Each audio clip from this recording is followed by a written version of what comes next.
Hello team, welcome to another ATP Geopolitics video with myself, Jonathan MSP. This is Ukraine War News Update. First part there for the 25th of February 2024. I'm sorry this one is late. Real life got in the way. I have a child with sporting events on a Sunday morning. I had to pick up the pieces of England's Six Nations loss to Scotland yesterday, where we gifted them the match by fumbling the ball all over the shop. And after shouting at the television screen just an awful lot, and going and sitting in a shed for 16 hours, I've re-emerged to take on the world. Anyway, we'll start with the Ukrainian general staff figures for the Russian losses for today. Before all the usual caveats apply, you can find those caveats in the description to the video below, as per normal. 810 personnel lost yesterday. That's a large number, but lower than it has been, apart from yesterday. It's a slight uptick from yesterday, but generally over the last 2 weeks, it has been over 1,000 consistently. 8 tanks, thereabouts.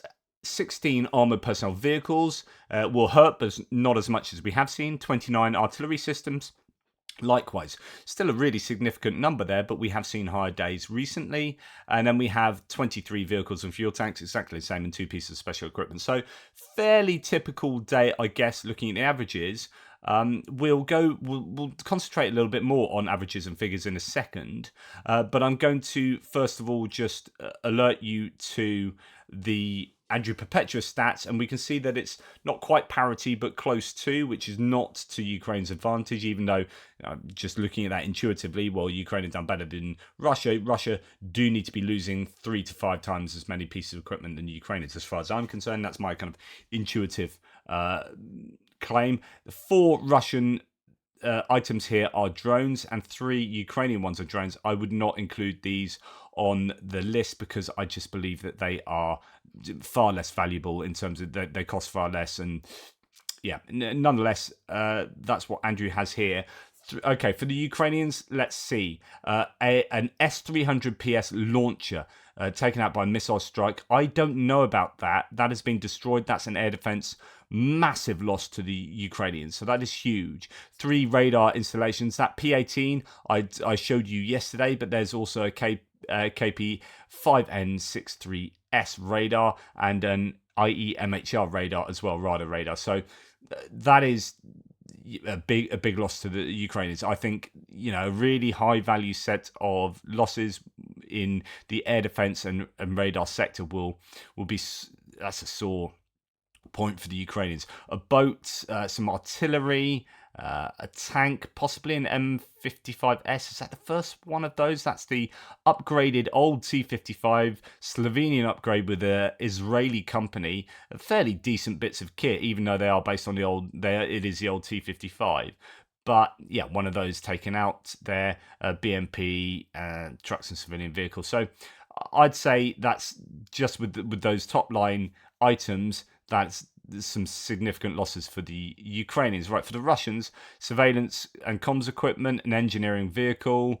Then we come down to a TOS-1A. That's going to be fairly costly for the Russians there. Other artillery. And then we're moving on to a lot of, only 1 tank and a lot of IFVs there. A lot of BMPs lost again. They seem to be losing those hand over fist at the moment. Some APCs, trucks, and civilian vehicles. So I'd say that on my analysis there, the Russians have had a better day than the Ukrainians for losses. That S-300s, that's a sore point there, I would say. Right, now I have been shown this, or someone has compiled this for, I guess, for us, for the world, based on kind of looking, I guess, at Dell's data and what Dell had done and continues to do with compiling data, and you can find that in the description to the video below, with the Excel spreadsheet. Well, this is someone who has a skill in coding. This is Bill. I don't know if they mind me telling you his name, but I'll just keep it to Bill for the time being. Bill has done, so Bill and Dell have been playing around with stats. This is Bill's website, which is Ukraine War Statistics, We have a dashboard that gives top line figures. So, for example, 16 APCs today is in the 65th percentile, and that's the most since Friday, February the 23rd. Well, that's only 2 days ago, so it's an uptick from yesterday. That tells us 29 pieces of artillery, fewest since Monday, February the 19th. So actually, since February the 19th and now, they have lost more artillery. So there you go. You can see all the figures I just talked about on this dashboard, and then you can do the summary of the losses. And what's great here is you get maximum, minimums, and means as well. So in terms of anti-aircraft warfare system, they lose 0.9 on average a day, which means that, okay, I don't think there are any losses today of anti-aircraft warfare systems. But if they lose 2 in a day, there you go, anti-aircraft 0. But if it's 1 day since any were last destroyed. But if you have a day where they lose 2, then that is double the average. And so artillery systems, the average is 14.1. So they've lost 29 today. That's double the average. That's a huge day. But as I was saying, it is lower than what we have seen. And then there are medians. So 12 is a median. Artillery systems. So 12 is... No, 10 is a median, sorry, for artillery systems, even though the 14 is a mean average. Lots of different ways of looking at these. You've got the 75th percentile, standard deviation. I mean, this is some serious mathematical analyses of the different categories. So that's something else to look into, and I'll put the link to this alongside Dell's analyses, and you can pick and choose the different data sets. Now, Dell's will give you the presentation over the course of the war, those nice graphs, and this gives you a good summation of what's happened on the day and where that fits in the averages. So I think both of these, it's not like, hopefully these guys aren't competing for their data sources to be used. I think they work in unison with each other. Good stuff there, and thanks, Bill, for doing that. Right. The A50 that's taken down, 10 crew members have been confirmed to have died, 5 majors, 3 captains, an ensign, and a lieutenant. So that is a high-value crew that was lost. People have been telling me that the crew for the aircraft isn't the worst part of that. It's the crew who do all the operation of the technology in the back of the plane. Though that takes a lot longer to train on than the general kind of aircraft flight crew. That will be, both will be a sore loss to the Russians. But yeah, 10 high value, or at least most of those crew members are high value crew members. The question is, well, how did it get shot down? So Trentelenko has a big thread about, now it's confirmed that it was a use of the S-200 or SA-5 Gammon. We can discuss what the video tells us about the Russian Air Force A-50 crew, plane's equipment, and what shot it down. First, it shows 80 plus seconds of irregular countermeasure release. So this is the footage of it shoving out the flares. 80 seconds is neither consistent with a computer-controlled electronic countermeasure system nor with Russian-friendly fire incident as a book. S-300, S-350, and S-400 missile travel to between Mach 6.7 and Mach 7 with their engagement envelope. We saw flares in the video, but it's certain that radar chaff was also released but was unseen in the dark.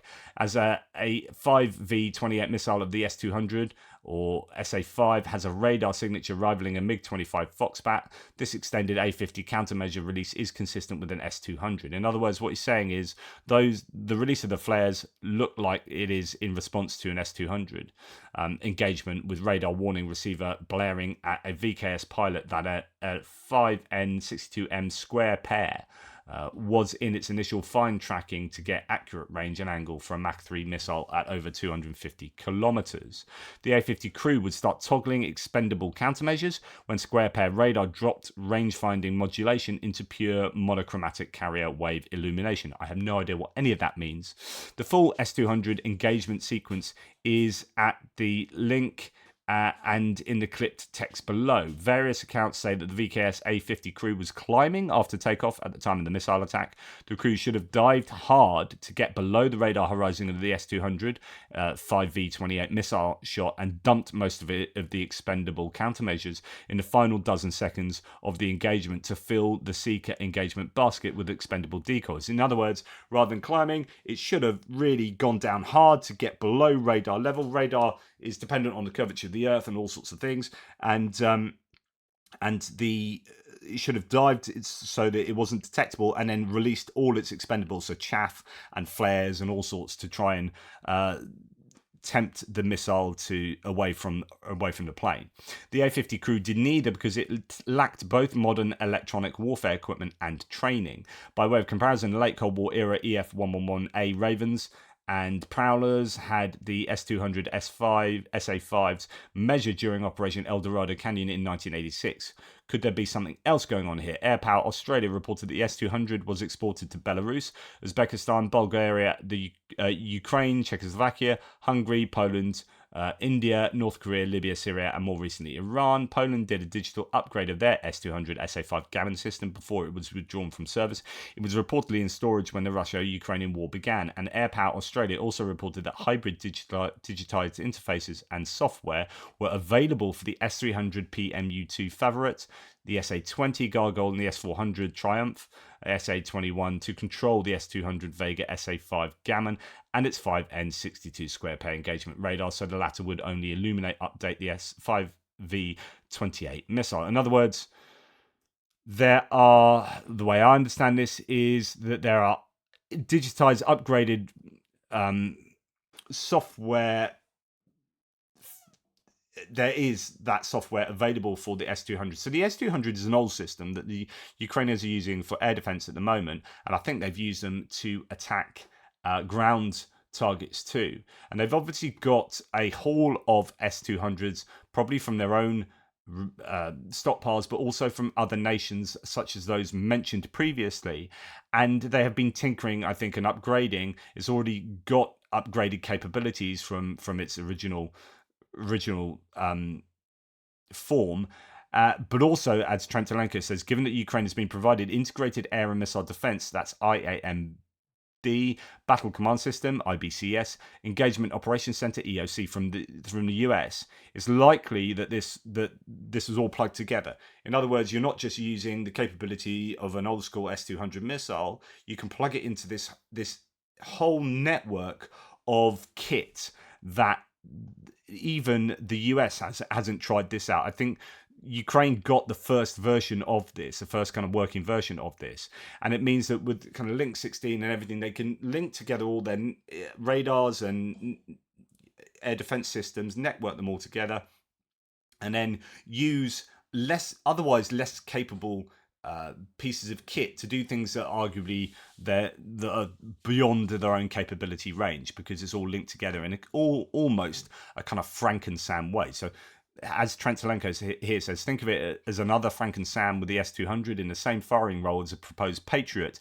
and S-300 Franken-Sam hybrid, if only because there are more of these 5V-28 missiles, so these older S-200 missiles available to shoot from Eastern European NATO stocks than S-300's SV-55 missiles. So they're using these older missiles in a way that makes them more capable. Okay, that's my translation.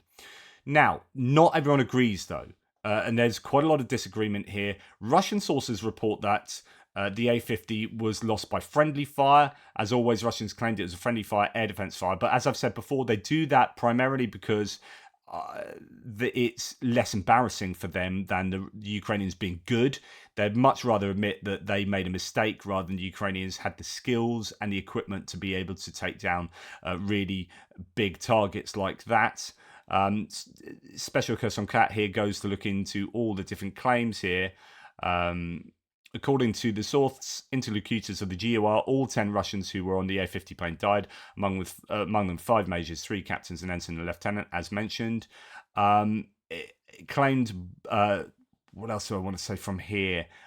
It was, S-200 claim. Claim has appeared in Ukrainian media that the A-50 was shot down by the S-200 missile system. According to the UP source, the Russian A-50 long-range radar detection aircraft was shot down by S-200. Now, Russians are writing that it was, as mentioned, friendly fire. They claim it was the work of the Taganrog air defense, which tried to shoot down a Ukrainian S-200 missile, but the friend or foe system failure occurred. So some people are saying that, and we've seen video evidence of Russian air defense firing up at that aircraft, delivering its or throwing its flares into the air.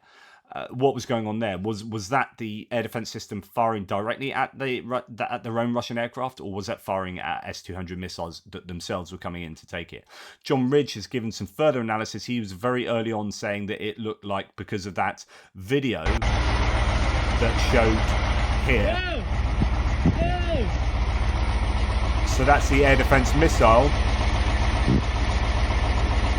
firing up at the Russian A-50, and that's a Russian air defense. He said, after close consultation with the Council of Wizards, I believe, says John Ridge, that the missile in the video is likely a 9M317M or MA from a Russian Buk M3. So that's a fairly, it's a more modern Buk air defense system. This appears to be the first of a salvo of 2 missiles, with the second missile destroying the A-50U, he says. The conclusion was reached based on the likely range of the engagement, the apparent missile burn time, and the apparent missile flight profile. So what you have are the Ukrainians. So Budanov has now come out today and said the special operation to destroy the A-50U was prepared for 2 weeks. He was shot down by Ukrainian weapons, General Budanov from the GL has said firmly and clearly, says PS01 here. Now, that still might allow for them firing the S-200s at the A-50 and then Russian air defense trying to react to that, but then shooting down their own accidentally. It could be, I don't know the details, I don't know if this is even plausible or possible, but it could be that you could plan to shoot the Russian aircraft down by shooting your own S-200s, and knowing that even if your S-200s didn't get there because of the air defenses, that the air defenses might likely shoot down the A-50. I mean, that could be factored into the plan. I don't know. Budanov has also come out and said in 2024, new surprises await the enemies of Crimea. I do not recommend the civilian population using the Crimean bridge. So that's going to be on the list of targets this year, which is exactly what's been expected for some time. Anyway, the arguments still rage about the A-50. There's plenty of footage coming out of all sorts of stuff going on. Here is one bit of footage. I won't show it to you for obvious reasons, but it's one Ukrainian repelling 10 Russian soldiers. A bit of heroism going on there. I hope that guy gets a medal. I hope he's still alive. But anyway, Ukrainian servicemen single-handedly held off 10 enemies while the enemy commander frantically ordered them to advance. Fire to the 8th separate mountain assault battalion of the 10th Mountain Assault Brigade continued firing and throwing grenades. Where do we have it? At the enemies who were being taken apart by drones as well. So this is where you get combined arms maneuvers now taking place with drones working in unison with ground forces. Anyway, intercepted radio comms showed the Russian commander attempted to control the situation, yelling, "Kill this one bastard, there's 10 of you." The Ukrainian came out of the battle alive and well. And I hope that is still the case. I mean, wow, incredible stuff. And you can go and watch that linked below. Update on the Russian BMPs that made a run past the Ukrainian defences into Robotna. So Robotna has been fiercely fought over. There are claims that Ukraine has lost Robotna by and large, the town in that largest salient. I've been saying that I've been amazed that they're still there. I would expect that to go. But nonetheless, they are fighting over it. The Russians, however, attacked it with combined arms maneuvers, BMPs dropping off troops, but the BMPs were swarmed by FPV munitions. Russian infantry deployed at the post office didn't fare well either. So there's lots of footage coming out. Again, you can go and check this all with the sources I have linked below, and you can get details of exactly what has been happening in Robotina. Other sources, PS01 saying that 11 Russian generals have died in Ukraine, and many of them in 2023. Let 2024 be even more fruitful. So there are these different sources different sort of OSINT sources that do a calculations of Russian officers. One of them is topcargo200.com. We've spent the last few months painstakingly ranking the most significant Russian senior officers eliminated as a result of their illegal full-scale invasion of Ukraine. We just posted the first batch of names, so they've actually named them all, and you can go and check that out. Journalists estimate 83,000 Russian soldiers have been killed. So that is approximately double of the bare minimum that BBC Russia and Mediazona have found out, looking at the social media confirmation of deaths through sort of funerals, death certificates, all those kind of things posted on social media. But that is your bare bones minimum. I don't think theirs includes Wagner and LPR and DPR. I don't know about this. I need to look into it from the Kyiv Independent, but 83,000 is obviously far less than the 400,000 personnel listed on the Ukrainian General Staff figures. Now, you can argue that that is at the lower end of the scale, or you can argue that that fits with what the Ukrainian General Staff are saying, but the Ukrainian General Staff also include severely wounded that won't be able to fight. There are still arguments raging as to how many either side has lost. Some are saying that, well, the official line from, say, Zelensky is that the Russians have lost 5 times as many as the Ukrainians. Other statistics I've seen are that they've lost double. It's just so difficult to get a good handle on it. ISW has waded in and said, look, the situation in Ukraine is grave, but it's not hopeless. The more Russian soldiers have likely died in seizing Avdiivka than died in the entire Soviet-Afghan war. So that's ISW's analysis there, and that is significant and worth bearing in mind. Okay, what else can we find out? A French supply Caesar has been damaged by a Russian Lancet. Lancet drones are still an issue. Due to thermal sight, it's hard to assess the actual damage, but since the vehicle didn't detonate or go up in flames, and still the crew has to abandon the vehicle, it's listed as damage, and that seems about right. Hopefully it can be fixed. And talking about troops going forward, Russia is currently mobilizing new forces at the rate equivalent to losses. Exactly what I've been saying recently. A lot of sources saying that they are mobilizing 30,000 a month and they are losing about 1,000 a day, as according to General Staff figures. ISW seems to agree with this. So again, those losses are probably including wounded, but losing them out of the front line fighting means that they need to recruit about 1,000 a day. They appear to be doing so.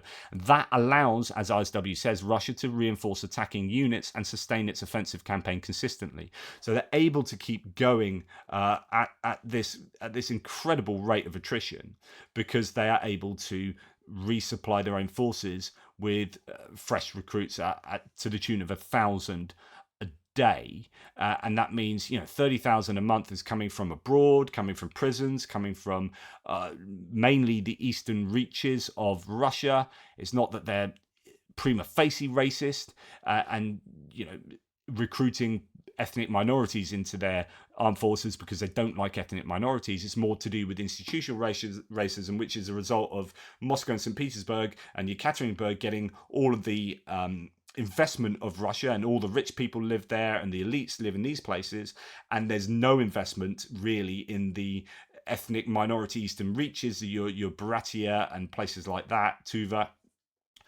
where the chances of succeeding in life are far less, right? And so these people then have fewer opportunities for social mobility, and joining the army is one of the best ways to get a half decent job, as in half decent salary and perks and whatnot. So you're going to get more people joining the army, even though the probability of dying or being injured long term is high. They join the army as their way of social mobility, and that kind of, you could argue that's as a result of institutional racism or institutional disregard for peripheries of the Russian Federation. Anyway, they are still able to get 30,000 people a month, it appears. Anyway, moving on to distance strikes. Overnight, Russia launched 18 Shahed drones into Ukraine, of which 16 were shot down. Pretty good interception rate, but 2 still will have reached their targets, whatever that may have been. And S-300s have fired at Konstantinivka. So Konstantinivka is There are several Konstantinivkas, but this is one of the ones I presume. But on that crescent of Druskivka, Konstantinivka, Druskivka, Sloviansk, Kramatorsk, all of those around there, ending in Seversk at the top, and at the bottom you've got Chaziv Yar there, or you can keep going down further to the south of that. Konstantinivka was struck by S-300, and a railway station which was opened in 1872. It's so sad, has been destroyed, and that's just heartbreaking, really. And here is the aftermath of the missile strike on Konstantinivka, Donetsk region. Fire broke out at the site of the strike, and there is damage to the station and other buildings, according to regional military administration. One person was injured. I mean, it's so sad, isn't it? And look at that building, look at that lovely building with its roof damaged. An old train station opened in the 1800s. It's just, this is the shame of war. It's just so depressing. Yeah, and that's what war does. That's what the Russians do. And there's no need for this war. I mean, I don't want to go on a big long tirade again, but there's just no need. It's just really, really frustrating. And what else? There were explosions in Khmelnytsky. That's in the middle of Ukraine, so that shows that there's a range of targets being shot at or having Shahid sent against. So Khmelnytsky Oblast residents heard explosions in the early hours of February 25th, according to reports from the news outlet Suspilna.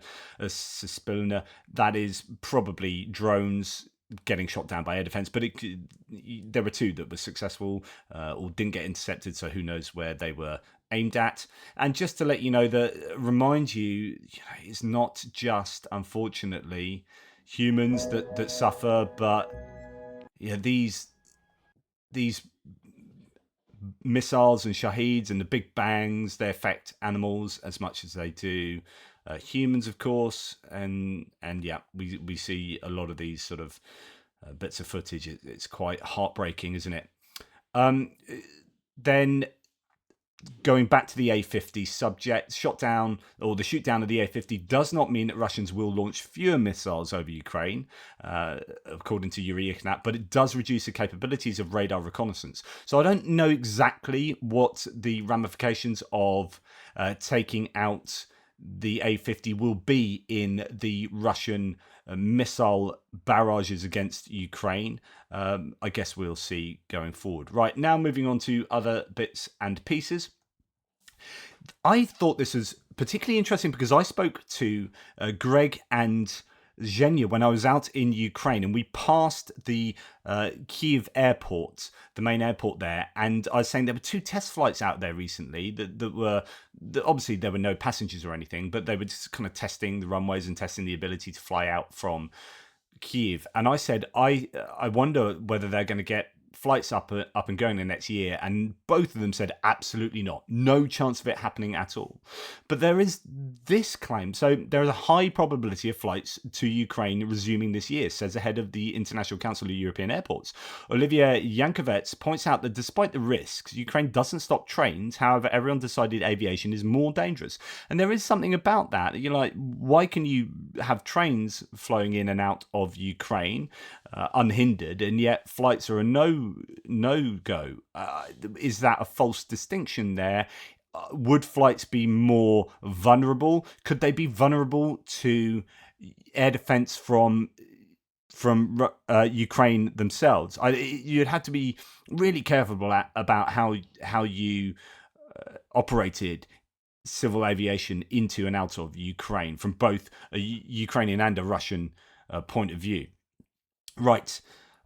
In case you had any doubts of Russian war crimes, Russian soldiers filmed themselves abusing Ukrainian POWs with mock executions, more confirmation of Russian brutality and inhumanity, a war crime. I could show you the video, but it's just another incident of another Russian war crime. I mean, again, as I keep saying, I appeal to those pro-Russian voices in my threads who continue to support Russian efforts or criticize Ukrainian efforts and by implication are pro-Russian. Uh, what do you think of this? Do you support Russian war crimes? They are getting caught on camera an awful lot. Right. This is not really news at all, but I was yesterday wondering, and this is not for the first time as well, but I actually got off my arse and did the searching. I was like, do British supermarkets call chicken Kievs or chicken Kievs? Because Kiev is the Russian version of Kyiv, and now we call it Kiev, K-Y-I-V, rather than K-I-E-V.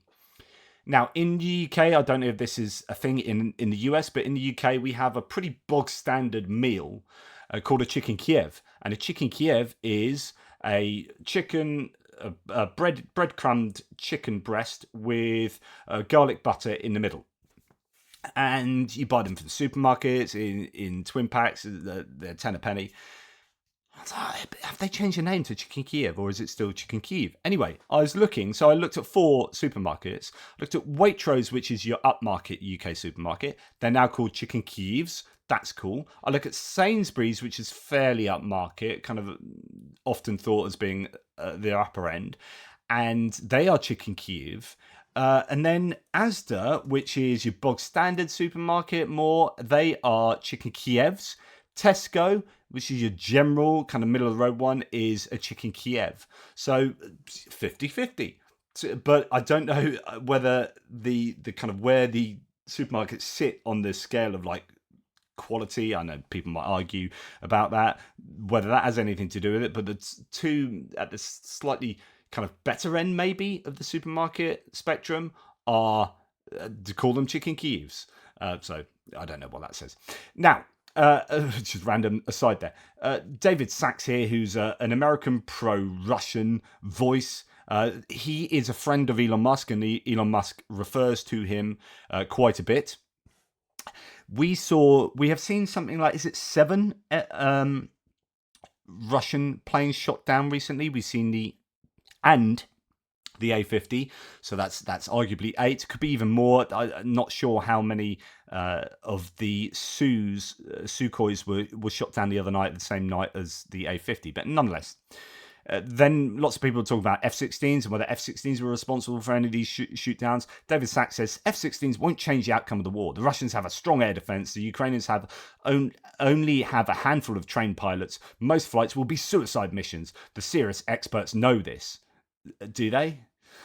Ukraine propaganda accounts erupt every time a Russian plane, boat, or civilian centre gets hit. It just doesn't change the situation on the front lines. Russia is winning the war of attrition. Ukraine is taking horrific casualties, and its lines are under pressure everywhere. I mean, partly true, but man, I'll tell you what, David Sachs couldn't be any more pro-Russian if he tried. What a despicable piece of work this guy is in my books.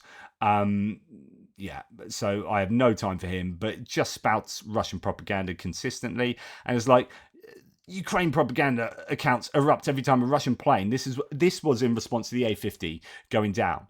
It's like, that is a massive thing. That's worth $330 million to replace. But actually, as people have said in my threads, the replacement value's not important. The true value of something like that is almost something you can't particularly put money on. It's like the Russians' ability to do X, Y, and Z with radar and so on and so forth. And that's the value that will have. And if they can't replace that plane, then this is a huge, huge loss for the Russians. And to just dismiss that as propaganda accounts erupting is just so disingenuous. Anyway, to continue in that kind of frame of mind, we're going to talk about Elon Musk, but we're going to talk about Taiwan. I think this is really worrying.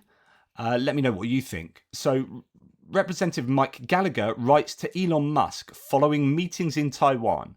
Quote, so there's an American lawmaker concerned. Quote, I understand that SpaceX is possibly withholding broadband internet services in and around Taiwan, possibly in breach of SpaceX's contractual obligations with the US government. I don't know the details of this, and this is coming from Forbes, but it does look like Elon Musk, who we know has business needs in China in the same way as business needs in Russia. And there are arguments that he changed his view on Ukraine largely in line with pressure from Russia and China over the natural resources he needs for Tesla and for SpaceX. He needs heaps of natural resources from Russia and from China, rare earth metals, etc., etc. And as a result, he was put under pressure to change his approach to the Ukraine war, for example, but also possibly towards Taiwan. This is, something of a big worry, because already people are worried of Elon Musk's power, given him being a single human being who has all this reach with SpaceX and with his other ventures as well. It's the Starlink terminals here, and if there are contracts, like military contracts with the US, that he is in contravention of, because he's trying to peddle to the Chinese government in the same way he's arguably been peddling to the Russian government, so that he can continue doing business with both China and Russia. This is a massive worry. Let me know what you think. I can get this behind the paywall, but I just haven't had time to do so yet. But let me know what you guys think.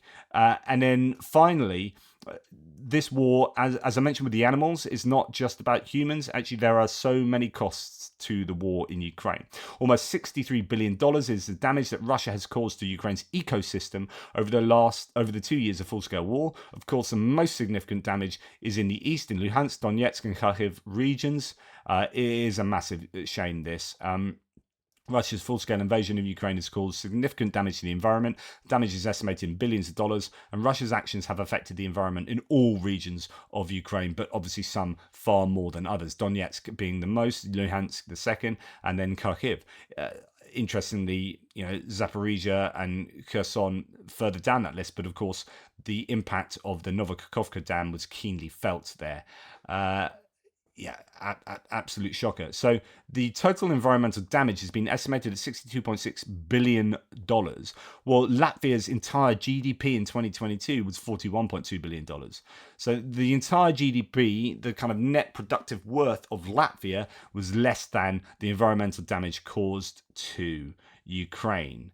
Absolute shocker. Anyway, please like, subscribe, and share. Really appreciate your support. Sorry that it's been so late. Take care and speak to you soon.